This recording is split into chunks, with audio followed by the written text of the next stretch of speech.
physiology progresses and you become a seasoned runner, there will be occasions where you'll injure yourself frequently. So no pain, no gain never works.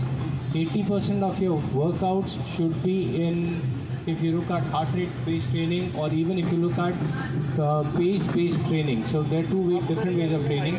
आपका 80% workload should be in zone 2. And your speed workouts, your interval training, your hill runs, which again is a high intensity run, should not be more than 20% of your weekly and monthly workouts. So talking about the 80-20 rule, right? The 80-20 rule, yes. So that works.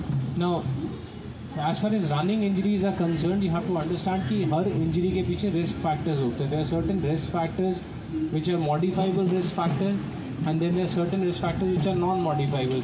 कुछ अब जैसे हैं, your genetics will play a role. For example, people who are short-heighted, जिनकी height कम है और वो runner है, they will suffer from more knee-related injuries. That's a known fact. So it is genetics. You can't increase your height.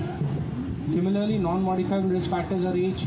As you age, if you even if you're a seasoned runner, as you age, your performance is gradually going to go down, and it is important for us to understand that.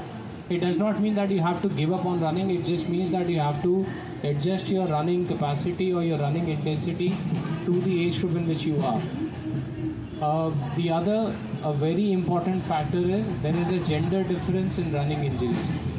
So females have if you look at the rate of injury per 100 females, it's roughly 2.5 times higher than male athletes. And there's something called as a female athlete triad.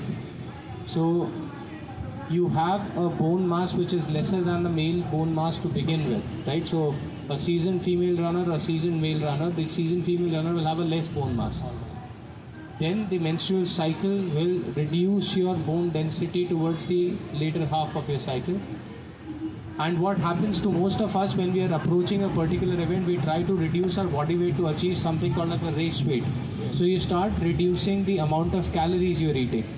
So this makes it a triad: reduced calories, low bone mass, and menstrual cycle related physiological changes, and therefore female athletes end up injuring more frequently as male athletes.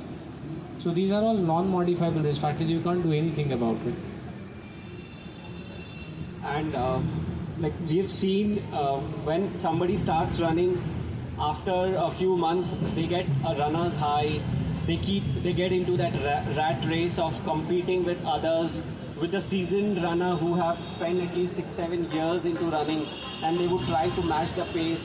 So what do you how do you tell such runners, the beginning runners, how should they take care of these things? See, if you've recently started to run, number one, congratulations. This is one of the best sports. You are one of the 30 million odd people